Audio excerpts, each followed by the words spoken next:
Hi viewers, welcome our channel A to Z study notes channel.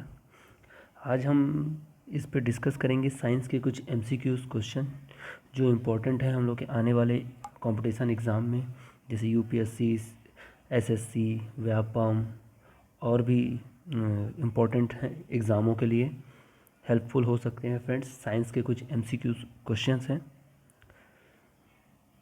अभी तक आपने मेरे चैनल को लाइक नहीं किया है तो प्लीज़ लाइक कीजिए, सब्सक्राइब कीजिए, शेयर कीजिए।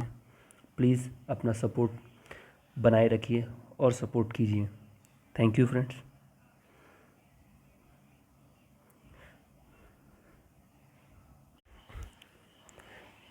चलिए हम वीडियो स्टार्ट करते हैं।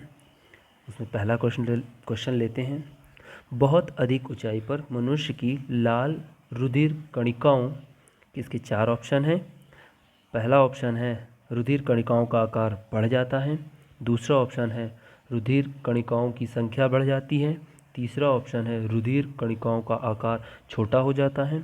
चौथा ऑप्शन है रुधिर कणिकाओं की संख्या घट जाती है। इसका सही उत्तर है रुधिर कणिकाओं की संख्या बढ़ जाती है। इसी तरह हम दूसरा प्रश्न देखेंगे।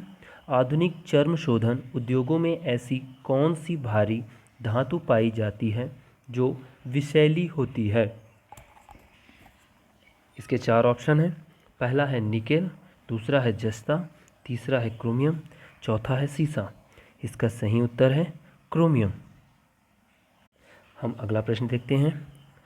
कृत्रिम सैटेलाइट के अंदर व्यक्ति भारहीन महसूस करता है क्योंकि पृथ्वी के आकर्षण बल। इसके चार ऑप्शन हैं। पहला, उस स्थान पर शून्य होता है। दूसरा ऑप्शन है चंद्रमा के आकर्षण के बल द्वारा संतुलित होता है। तीसरा ऑप्शन है अभिकेंद्र बल के समान होता है। चौथा ऑप्शन है सैटेलाइट के विशेष डिजाइन के कारण प्रभावहीन होता है। इसका सही आंसर है अभिकेंद्र बल के समान होता है।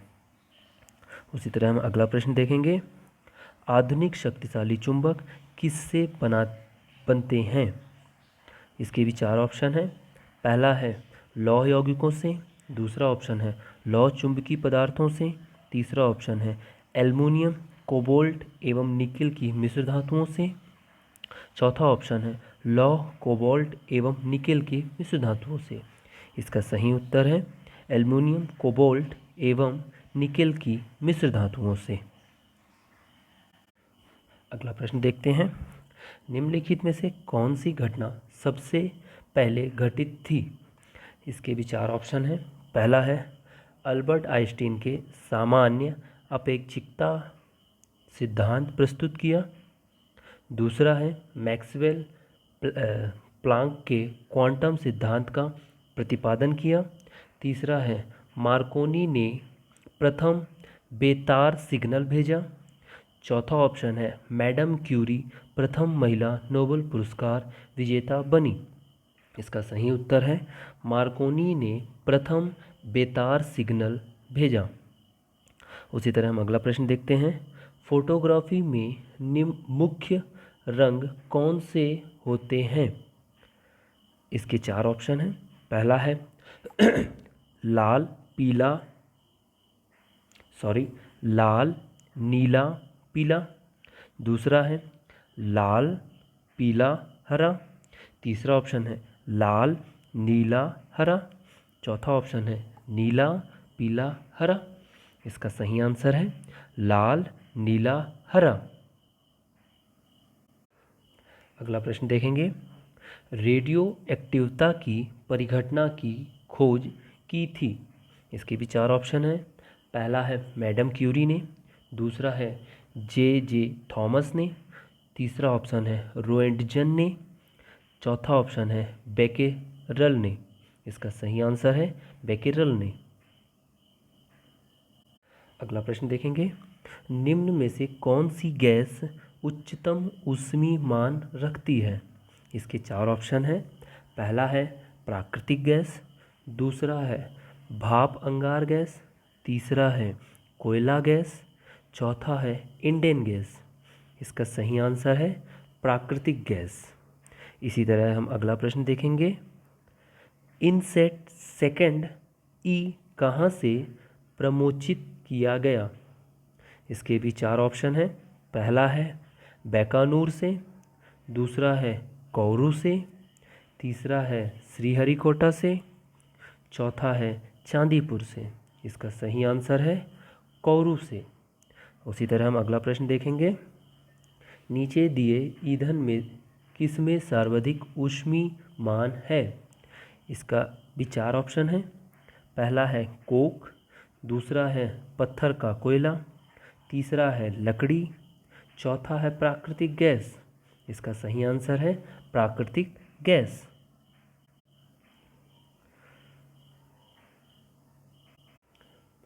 अगला प्रश्न देखते हैं। चंद्रमा पर क्या नहीं होने के कारण वहाँ किसी प्रकार का जीवन नहीं है? इसके भी चार ऑप्शन हैं। पहला है नाइट्रोजन, दूसरा है गंधक, तीसरा है ऑक्सीजन, चौथा है जल। इसका सही आंसर है जल। नेक्स्ट क्वेश्चन देखते हैं। नाभिकीय रिएक्टर में इनमें से कौन सा ईंधन का काम करता है? इसके भी चार ऑप्शन हैं। पहला है कोयला, दूसरा है यूरेनियम, तीसरा है रेडियम, चौथा है डीजल। इसका सही आंसर है यूरेनियम। अगला प्रश्न देखते हैं। चंद्रमा पर आने जाने की यात्रा के दौरान अधिकतम ईंधन कब खर्च होता है? इसके भी चार ऑप्शन हैं।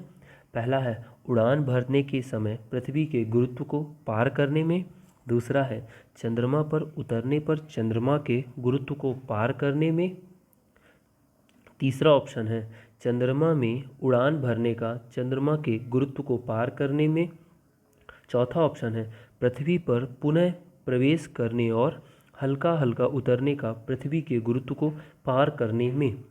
इसका सही आंसर है पृथ्वी पर पुनः प्रवेश करने और हल्का हल्का उतरने पर पृथ्वी के गुरुत्व को पार करने में। उसी तरह हम अगला प्रश्न देखेंगे। निम्न में से किसका प्रयोग प्रशीतन में किया जाता है? इसके भी चार ऑप्शन हैं। पहला है सल्फर डाइऑक्साइड, दूसरा है क्लोरीन, तीसरा है फ्रियोन, चौथा है फास्फीन। इसका सही आंसर है फ्रियोन।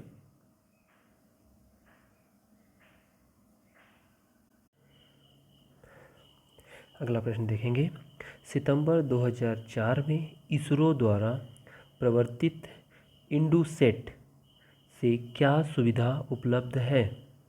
इसके भी चार ऑप्शन हैं। पहला है उपग्रह आधारित मल्टीमीडिया संपर्क, दूसरा है सुदूर संवेदन, तीसरा है असूचना जानकारी, चौथा है शैक्षिक संयोजकता। इसका सही आंसर है शैक्षिक संयोजकता।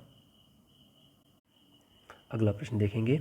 निम्न में से वह व्यक्ति कौन है जिसे भारतीय मिसाइल औद्योगिकी का पिता कहा जाता है?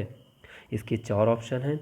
पहला है डॉक्टर UR राव, दूसरा है डॉक्टर APJ अब्दुल कलाम, तीसरा है डॉक्टर चिदम्बरम, चौथा है डॉक्टर होमी भाभा। इसका सही ऑप्शन है डॉक्टर होमी भाभा। अगला प्रश्न देखते हैं। न्यूक्लियर रिएक्टर में भारी जल का प्रयोग किस रूप में किया जाता है? इसका सही आंसर, इसके चार ऑप्शन हैं। पहला है शीतलक में, दूसरा है ईंधन में, तीसरा है नियामक में, चौथा है इनमें से कोई नहीं। इसका सही आंसर है नियामक में। नियामक। अगला प्रश्न देखेंगे। नाभिकीय रिएक्टरों में ग्रेफाइट का प्रयोग किया जाता है। इसके भी चार ऑप्शन हैं। पहला है ईंधन के रूप में, दूसरा है स्नेहक के रूप में, तीसरा है विमंदक के रूप में, चौथा है विद्युत रोधी के रूप में। इसका सही ऑप्शन है विमंदक के रूप में। इसी तरह हम अगला प्रश्न देखेंगे।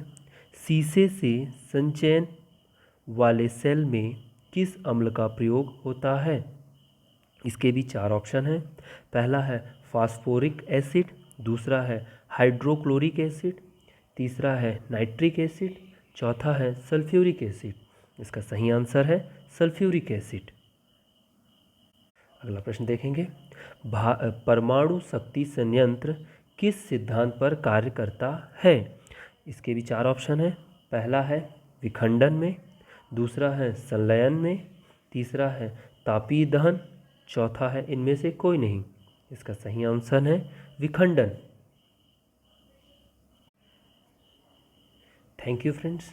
मेरा वीडियो आपको पसंद आया हो या मेरा वीडियो आपको इम्पोर्टेंट लगा हो तो प्लीज़ फ्रेंड्स लाइक कीजिए, शेयर कीजिए, सब्सक्राइब कीजिए। Thank you friends.